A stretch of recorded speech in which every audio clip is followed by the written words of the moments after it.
सूत सौनकादि ऋषि के मध्य में संवाद चल रहा है।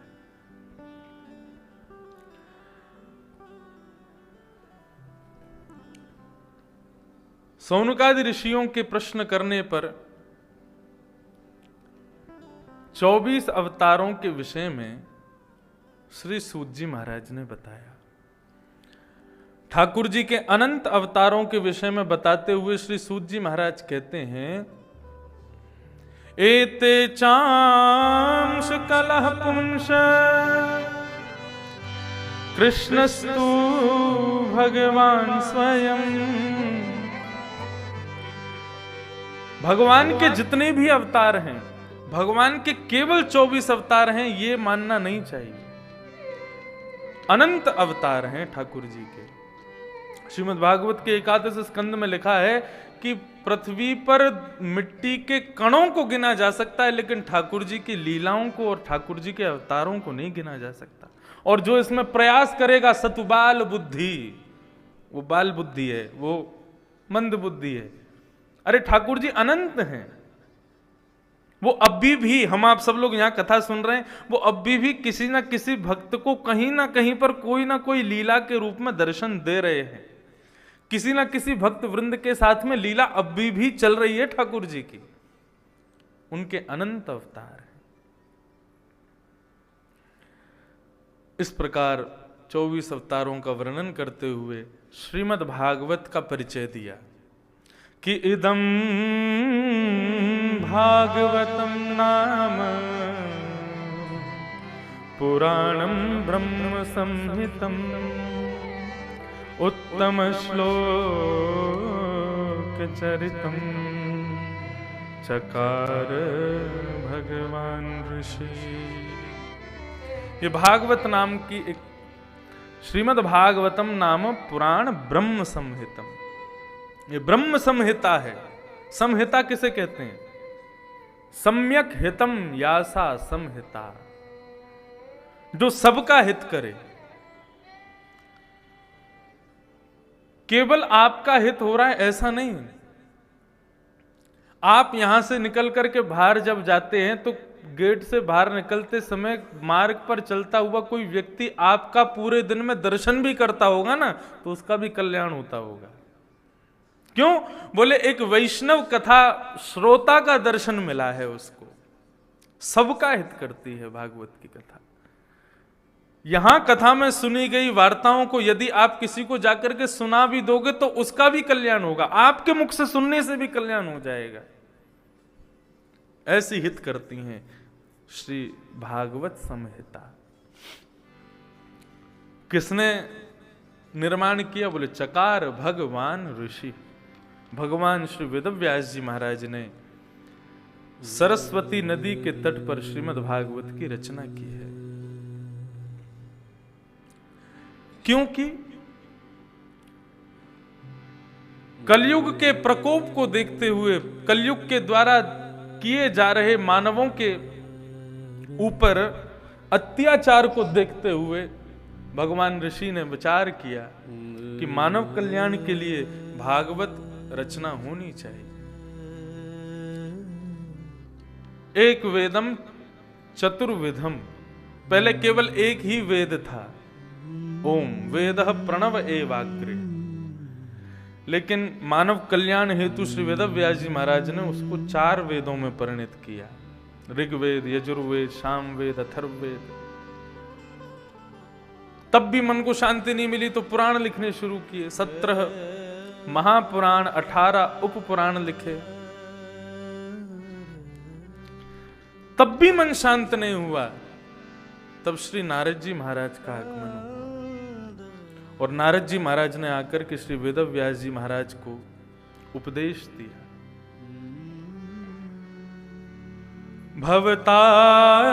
भवतानुदित प्रायं यशो भगवतो मलम् ये नैवासौ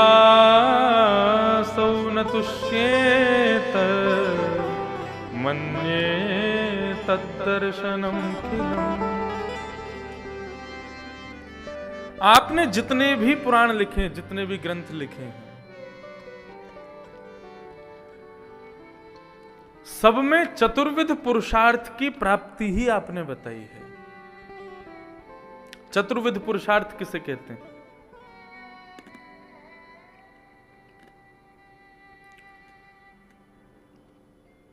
जो हम सब चाहते हैं।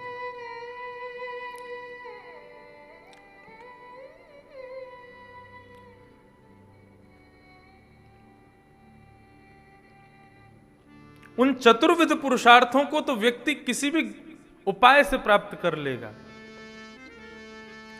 परंतु चतुर्विध पुरुषार्थ से मुक्त करने वाले भगवान की प्राप्ति का आपने कोई साधन नहीं बताया। जिनको चतुर्विध पुरुषार्थ की प्राप्ति में कोई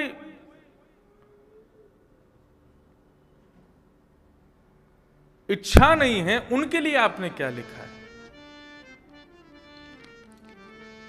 तब श्री नारद जी महाराज ने कहा कि भैया भगवत प्राप्ति के लिए कोई ग्रंथ लिखो और भगवत प्राप्ति में भगवान के दया स्वरूप गुण स्वरूप का वर्णन करो, तब आपके हृदय को शांति मिलेगी।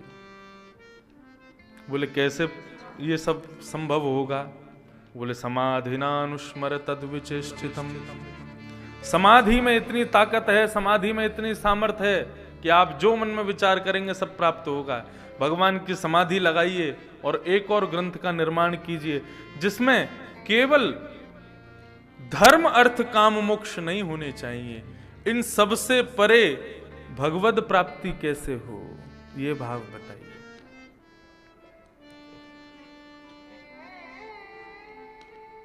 श्रीमद् भागवत श्रवण से धर्म आप सीखेंगे तो ऐसा जरूरी नहीं है आप धर्म किसी भी ग्रंथ से सीख सकते हैं।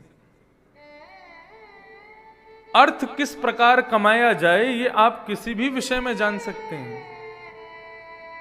कामनाओं की पूर्ति कैसे हो, दुनिया भर के ग्रंथ हैं, दुनिया भर के सब शास्त्र लिखे गए हैं।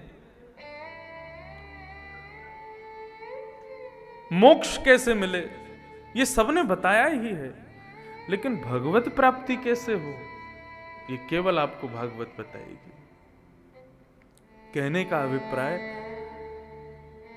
जो अर्थ की प्राप्ति के लिए, धर्म की प्राप्ति के लिए, कामनाओं की पूर्ति के लिए, मोक्ष की प्राप्ति के लिए श्रीमद् भागवत की कथा श्रवण करते हैं, ये सब आपको यहां प्राप्त नहीं होगा। यहां तो ठाकुर जी कैसे मिलें, भगवत प्राप्ति कैसे हो, केवल यही आपको बताया जाएगा। श्रीमद् भागवत का उद्देश्य केवल भगवत प्राप्ति और कोई उद्देश्य नहीं है।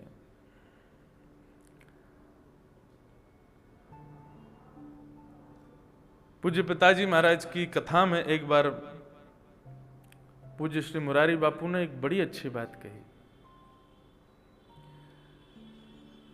कई लोग पितरों की शांति के लिए भागवत की कथा कराते हैं कि उनको मोक्ष प्राप्त हो जाए, उनकी सद्गति हो जाए, उसके लिए कथा करा रहे हैं। उन्होंने एक बात बड़ी अच्छी कही कि कथा कराने के बाद हमारे पितरों को शांति मिलेगी, मोक्ष मिलेगा, वे भगवत प्राप्ति उनको मिलेगी। भागवत कराने के बाद ऐसा होगा ये मत सोचो।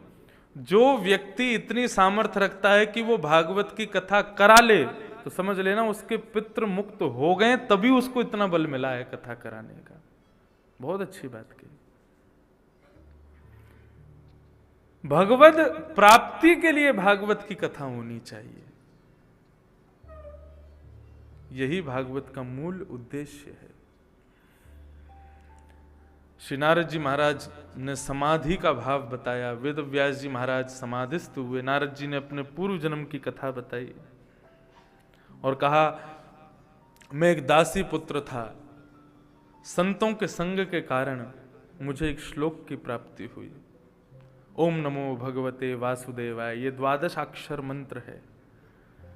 ये भगवान का एक प्रकार से आप समझें तो ये भगवान का फोन नंबर है, 12 अक्षर मंत्र। निरंतर इसका गायन और इसका स्मरण करते रहना चाहिए। ये सबसे बड़ा मूल मंत्र है। इस 12 अक्षर मंत्र को जपते जपते मैंने अपने पूर्ववर्ती देह का परित्याग किया और मैं पुनः प्रकट हुआ नारद के रूप में। भगवान ने अपने पुत्र के रूप में मुझे स्वीकार किया, पौत्र के रूप में। पुत्र ब्रह्मा और ब्रह्मा के पुत्र नारद। व्यास जी, आप भी समाधि लगाइए और समाधि लगा करके एक दिव्य ग्रंथ की रचना करो। तब श्री वेद व्यास जी महाराज ने ब्रह्म नदी के तट पर, सरस्वती के तट पर भगवान का स्मरण करते हुए समाधिस्थ हुए हैं। और जैसे ही समाधि पूर्ण हुई है, समाधि पूर्ण होते ही सामने देखा तो श्रीमद् भागवत संपूर्ण रचना हो चुकी है समाधिस्थ भाषा में। इसीलिए समाधिस्थ भाषा है श्रीमद् भागवत की, अन्य पुराणों से बिल्कुल पृथक है, सबसे क्लिष्ट संस्कृत है श्रीमद् भागवत की। ऐसे अद्भुत ग्रंथ का समाधि में निर्माण किया श्री वेद व्यास जी महाराज ने। अब मन में विचार करने लगे कि इसको गेहे गेहे, जने जने, घर घर में, जन जन तक कैसे पहुंचाया जाए। तब श्री वेद व्यास जी महाराज ने सोचा कि केवल मेरे पुत्र सुखदेव ही इस कार्य के लिए योग्य हैं। लेकिन कैसे संभव हो, वो तो वन में चले गए हैं ब्रह्म का ध्यान करने के लिए।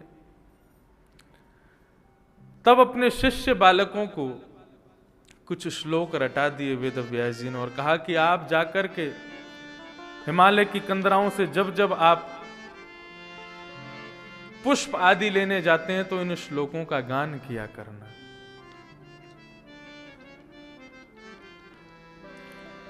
भगवत सेवा के लिए आप जो भी सामग्री इकट्ठी करते हैं, उस पश्चात हृदय में श्री हरि का स्मरण होते रहना चाहिए, ठाकुर जी का नाम गुणानुवाद चलते रहना चाहिए। ठाकुर जी के लिए माला लेने जा रहे हैं तो भी भगवत स्मरण हो, भोग सिद्ध कर रहे हैं तो भी भगवत स्मरण हो, ठाकुर जी के लिए थाली लगा रहे हैं तो भी भगवत स्मरण हो। ठाकुर जी की प्रत्येक सेवा की स्थिति में उन्हीं का ही स्मरण होना चाहिए, तो सेवा में कोई त्रुटि होगी नहीं। और यदि कोई त्रुटि बन भी रही होगी तो ठाकुर जी उसको सही कर देंगे। अब आपको कहां बताएं, हम क्या बताएं, विश्वास करेंगे तो ये बिल्कुल सत्य है। हमारे गिरधर लाल जी, उनके श्रृंगार में ठाकुर जी को 3 चीज अति प्रिय है, श्रृंगार, भोग और राग अति प्रिय है। तो हमारे गिरधर लाल जी की थोड़ी पर हीरा विराजता है। अब वो इतना छोटा सा है कि कई बार कितने खो गए आज तक मुझे खुद नहीं पता। तो नियम हमारे घर की सेवा में ऐसा है कि सुबह श्रृंगार आदि तक की सेवा मैं करता हूं, उसके बाद फिर भोग धरने की, ठाकुर जी के राजभोग की, उत्थापन की और संध्या आरती की सेवा हमारे आदि मित्र करते हैं। और रात्रि में शयन की सेवा भी उन्हीं की रहती है। मैं बस सुबह उठा करके ठाकुर जी का श्रृंगार तक की सेवा मेरी रहती है, बाकी 7 दिन तो पूरी सेवा ही मैं करता हूं। तो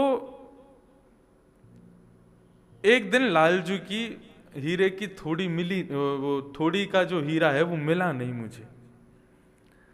तो हमने खूब खोजा लेकिन नहीं मिला। अब एक्स्ट्रा जो थे वो भी सब खो गए थे। तो हमने कहा भाई आज एक काम करते हैं, लाल जी को ऐसे ही विराजमान कर दो, आज थोड़ी पे हीरा धराएंगे नहीं, घर में ही बैठे हैं, कौन सा कहीं बाहर जाना है। तो इस भाव से ठाकुर जी को विराजमान किया। अब मैं तो अपने आदि कार्यों में लग गया और राजभोग आदि की सेवा सब करते हैं। रात्रि में शयन करा करके जितना भी श्रृंगार होता है उसको एक कपड़े में रख दिया जाता है रात्रि में। ठाकुर जी का पूरा श्रृंगार नहीं बढ़ाना चाहिए रात्रि में, और पूरा श्रृंगार रखना भी नहीं चाहिए रात्रि में। थोड़ी का हीरा, माथे का तिलक, हाथ के कड़ूला और कानों में कुंडल, बस, और 2 माला गले पर, इससे ज्यादा श्रृंगार नहीं। वो भी किस लिए रखा जाता है? क्योंकि ठाकुर जी रात्रि होते ही जैसे हम शयन कराते हैं, हमारे लिए ठाकुर जी शयन कर गए, लेकिन वास्तव में समस्त गोपांगना और श्री किशोरी जी के साथ वो रास में प्रवेश कर जाते हैं। तो ठाकुर जी यदि उनका आपने श्रृंगार पूरा बढ़ा दिया, सब उतार दिया, तो फिर रास में जब जाते हैं तो किशोरी जी खूब डांटती हैं ठाकुर जी को, कैसे बन के आ गए हो, न को सज के भी नहीं आए, ऐसे ही आ गए हो मुंह उठा के। अरे कछु तो नेक तो श्रृंगार करे आते। तो कहीं किशोरी जी से हमारे लाल जी की डांट नहीं पड़ जाए, इसलिए थोड़ा श्रृंगार रखना चाहिए, और बाकी का श्रृंगार कपड़े में लपेट कर ठाकुर जी के पास ही रख देना चाहिए। और वो जब जाएंगे उनको जो बढ़िया लगेगा उसको धारण करके चले जाएंगे। तो ठाकुर जी का हीरा वो उस दिन धराया नहीं। अब रात्रि में पूरा श्रृंगार रखा गया। दूसरे दिन जब मैं सेवा में आया तो रात्रि का पूरा श्रृंगार देखा तो उसमें ठाकुर जी का हीरा रखा था। हमने उस बालक को बुलाया, मैंने कि रात्रि में तुमने शयन कराया था? मैंने बोला हाँ। मैंने कहा ये हीरा कहाँ मिला? बोले लाल जी की थोड़ी पर रखा था। मैंने तो धराया ही नहीं कल। अब हम क्या श्रृंगार के बाद ठाकुर जी का चित्र भी लेते हैं, तो मैंने चित्र दिखाया, मैं देखो ये मेरा चित्र है, इसमें ठाकुर जी की थोड़ी पर हीरा नहीं है। उसने कहा महाराज जी ये राजभोग का चित्र, अपने फोन में दिखाया उसमें ठाकुर जी ने हीरा पहना था। अब हम दोनों संकोच में, हमारे अलावा कोई आता नहीं लाल जी के पास, ये हीरा आया कहां से थोड़ी पर? हमने अपनी पूज्य माता जी से कहा तो हमारी माता जी बोली कि लाला हमारे नाना जी की कृपा से हमको गिरिराज जी में, श्रीलाल जी की सेवा में खूब प्रेम है, खूब भाव है। उन्हीं के द्वारा बताए जाते थे लीलाएं, उसी से ही प्रेम बढ़ता था। तुम्हारी माता जी का भाव ऐसा कहती थी कि लाला तू तो श्रृंगार करके चलो जाए, फिर एकांत में लाल जी बेचारे अकेले बोर रह जाएं तो वो नाना जी को बुला लें और नाना जी को सब बतावे, आज देखो तुम्हारे लाला ने थोड़ी पे हीरा नहीं धरो है। अब लाल जी को तो पता है कहाँ पड़ा है, तो उनको बोलते थे को वहां पढ़ो, अब तुम ही बाकू धरा दो। तो कहें लाल जी से यदि कोई तुमसे कोई त्रुटि सेवा में हो जाती है तो लाल जी वो नाना जी से पूरी करवा लेते हैं। और वास्तव में आज तक ठाकुर जी के श्रृंगार में कोई भी कसर रह जाती है ठाकुर जी स्वयं पूरी कर लेते हैं। ये तो मेरा अनुभव है। तो ये कैसे संभव हो? ठाकुर जी की सेवा की पूरी प्रणाली में सर्वश्रेष्ठ क्या है? श्रृंगार कितना सुंदर आप कर रहे हैं वो जरूरी नहीं है, श्रृंगार करते समय हृदय के भाव क्या चल रहे हैं वो बहुत जरूरी है।